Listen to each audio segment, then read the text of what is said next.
Mr. Mean lived up to his name. He lived in what could have been a nice house, but wasn't. He never painted it, or mended the windows, or repaired the roof. Inside it was the same. No carpets, no curtains, no pictures, no fires. And Mr. Mean was so mean he made his furniture out of old orange boxes and then complained about the price of nails. Why, he was so mean. Do you know what he gave his brother for Christmas last year? A piece of coal. It wasn't as if Mr. Mean didn't have any money. Oh, no. He had lots of money. But would he spend it? Not old Meanie. Not if he could help it. One day he was sitting in his gloomy kitchen having a gloomy meal when there was a knock at the door. Drat, he said, because he didn't like people. Drat and bother. He opened the door, and there on his doorstep stood a wizard. A rather fat wizard. "Hello," said the wizard. "I wonder if, by any chance, as it's such a warm day, you could possibly, if it's not too much trouble, be so kind as to, if it's not inconvenient, perhaps, as I'm very thirsty, provide me with, do you think, a glass, if it's not too much to ask, of water, please?" He was a very wordy wizard. "No," replied Mr. Mean rudely, and shut the door in his face.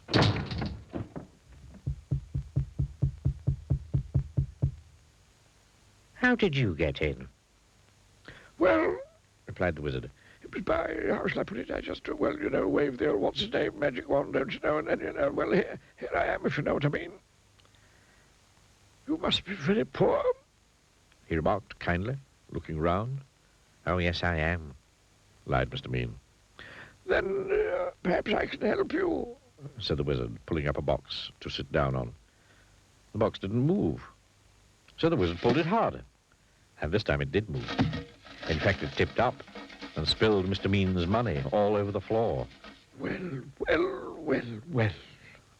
Well, well, well, well, well, well, well, well, well.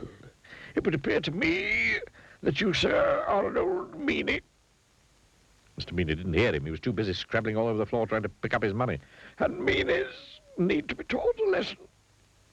And so saying, he waved his magic wand. All the money turned into potatoes. Potatoes.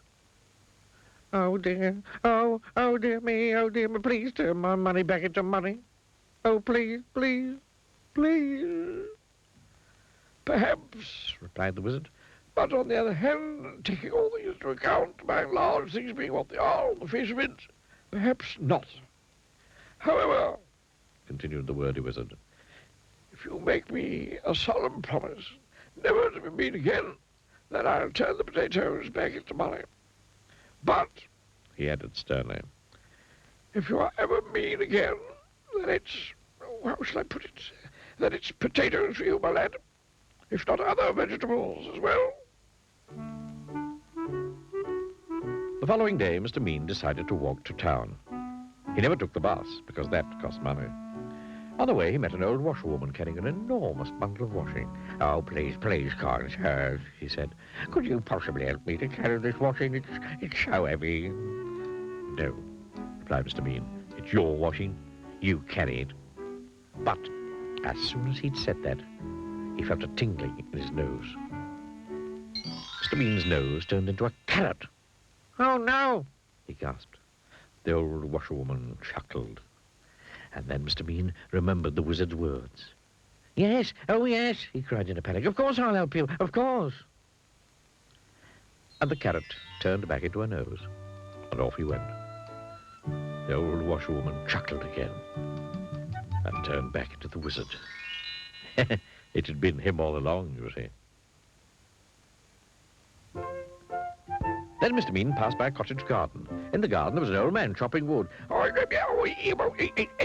Excuse me, he called. "Could you give an old man a bit of a hand, young fellow, my lad?" "No," replied Mr. Mean. "It's your wood. You chop it." But as soon as the words had passed his lips, guess what happened? His ears turned into tomatoes. "Oh, no," he gasped. The old man chuckled. Mr. Mean remembered the wizard's words. "Oh, yes, yes," he cried. "Yes, of course I'll give you a hand, of course." And he chopped and chopped until all the wood was cut. And the tomatoes turned back into ears, and off he went. Eventually, Mr. Mean arrived in the town. There was a little boy crying because his ball had got stuck on the top of the wall. Oh, please, sir, could you make my ball down for me? No, retorted Mr. Mean. Your ball, you... Then he stopped. There was a funny tingling feeling in his feet. Yes, he said hurriedly. Yes, of course I will, of course. And he reached up and passed the ball to the boy and went on his way, looking anxiously at his feet. The little boy stopped crying and turned into the wizard. I think, he said to himself, that Mr. Mean, by and large, is beginning, if I'm not very much mistaken, to be not quite so mean. And I think, although I could be wrong, although I never am, that he has, thank goodness, learned his lesson. And you know something? Mr. Mean had learned his lesson. Today, he's nothing like so mean as he used to be. And he doesn't keep his money in a box in the kitchen anymore. Today, his house is mended and painted and spick and span. And he's turned into quite a generous sort of fellow. Goodness, he's so generous. Do you know what he gave his brother last Christmas? 2 pieces of coal.